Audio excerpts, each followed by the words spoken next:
Hi, Cardinals. I have a fun book to read. It's called No Jumping on the Bed.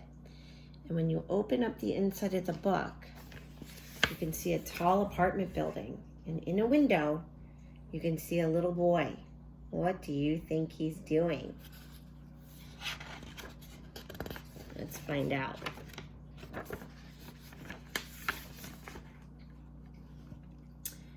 In his bedroom near the top floor of a tall apartment building, Walter was getting ready for bed.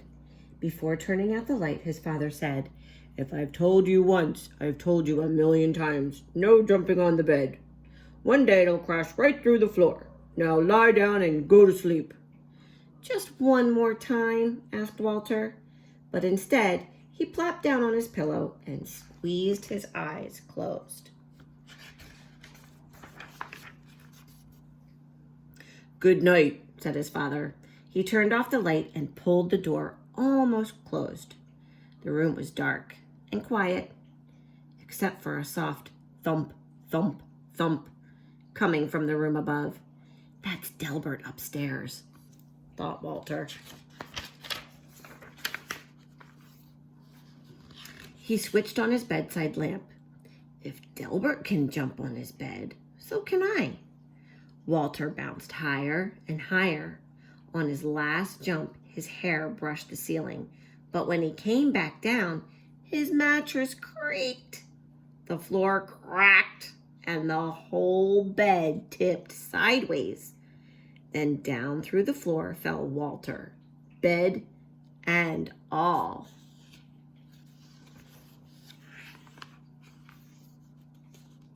Now it happened that Walter's bedroom was directly above Miss Hattie's dining room. She was more than a little surprised when a bed fell through her ceiling, and Walter landed in her plate of spaghetti and meatballs.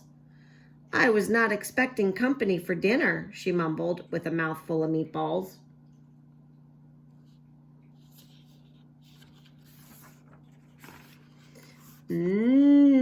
Said Walter. "Spaghetti is my all-time favorite." But before he could eat, his bed smashed through the table and kept right on crashing down through the floor. Down and down fell Walter, Miss Hattie, the plate of spaghetti, the bed, and all.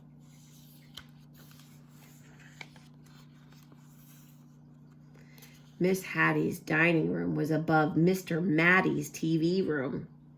Mr. Mattie didn't even notice a bed falling through a ceiling until a meatball bounced off his head. Miss Hattie tumbled into his lap, and Walter splashed into his aquarium. "I've already had my bath tonight," said Walter. He wanted to stay and watch the monsters on TV, but his bed crunched through the floor, taking the TV with it.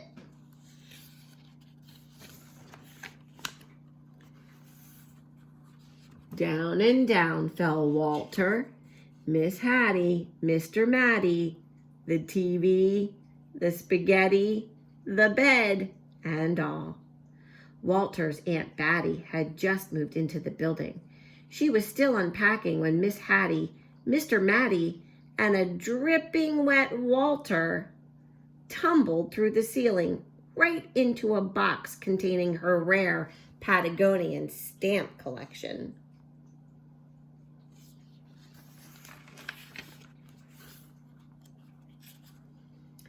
When he burst through the bottom of the box, Walter was a sticky mess. "I see you've started collecting stamps," said Aunt Batty as she followed Walter through the new hole in her floor. Down and down fell Walter, Miss Hattie, Mr. Mattie, Aunt Batty, the stamp collection, the TV, the spaghetti, the bed, and all.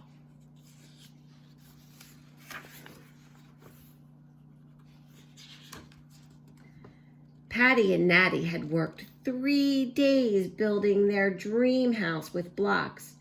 Afraid that Fatty Cat might knock something over, they carefully shooed her out for the night. Then the upstairs neighbors came through the ceiling.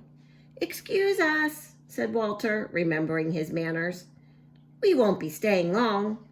The words were barely past his lips when Walter's bed bashed through the floor and continued on its way.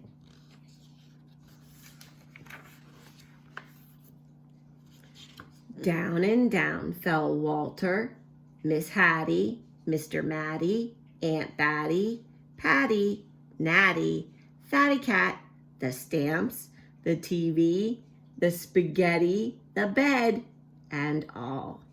The last thing Mr. Hanratty ever expected to see was a bed coming through his studio ceiling, followed by nearly everyone in the building. Oh my goodness. "If I had known you wanted to see my paintings," he said, "I would have tidied up a bit." But they never once paused to admire Mr. Hanratty's colorful artwork. They were too busy splashing in his cans of paint. Then his floor caved in and everyone followed Walter's bed down through the hole. Down and down fell Walter, Miss Hattie, Mr. Matty, Aunt Batty, Patty, and Natty, Mr. Hanratty, Fatty Cat, 17 cans of paint, the stamps, the TV, the spaghetti, the bed, and all.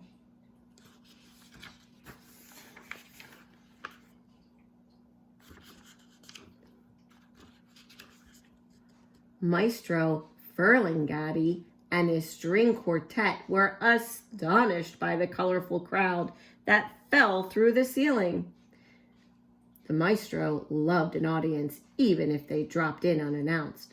But when Walter's bed smashed through the floor and paint splattered everywhere, the maestro wished his audience would leave. And so they did, along with the string quartet. Oh my goodness, everybody's going through the floor.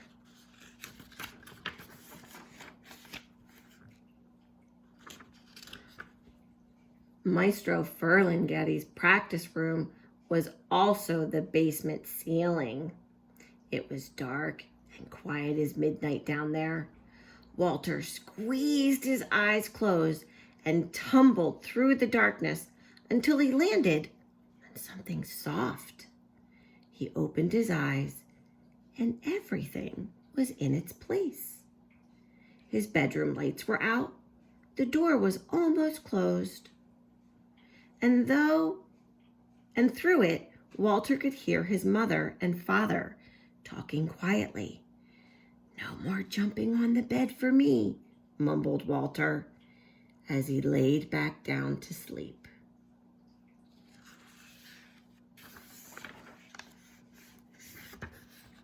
Suddenly, he heard a creak. The ceiling cracked, and down came Delbert, bed and all. Down and down fell Delbert. I hope you liked that story. See you soon.